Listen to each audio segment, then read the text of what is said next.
is with a heavy heart and a deep sense of concern about the ongoing violence, chaos, and unrest in many parts of Nigeria that I make this appeal to the government and people of our dear country, Nigeria, to eschew violence and embrace peace and dialogue in finding solutions to the challenges we face as a country.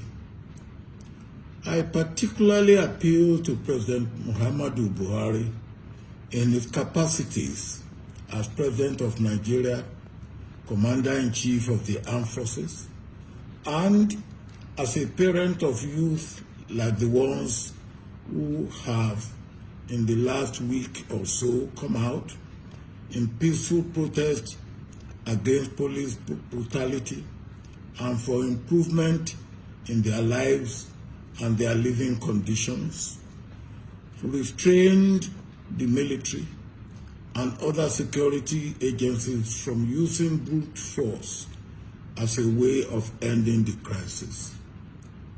The shooting and murder of unarmed protesters, no matter the level of provocation, has never been effective in suppressing public anger and frustration. Instead, such actions only reinforce the anger and frustration of the populace and close the window of dialogue and peaceful resolution. It is clear that Mr. President and his lieutenants did not exhaust the opportunities for dialogue with the protesters before resorting to use of force.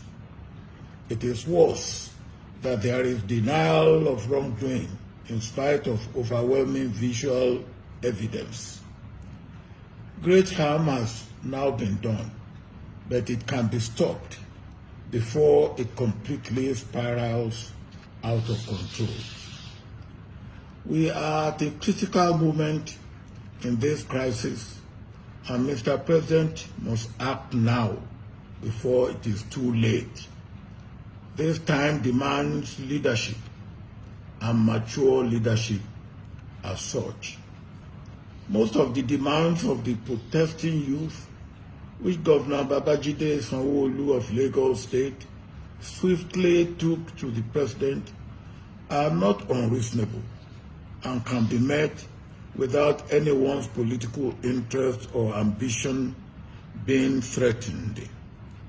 It is imperative that leaders at all levels, starting with Mr. President, must demonstrate meekness, humanity, humaneness, and sincerity in meeting the legitimate demands of the protesters and ensuring that justice is served where it must be served.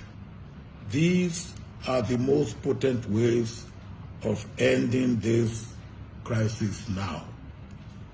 The youth too, I will want you to give peace a chance while making your legitimate demands.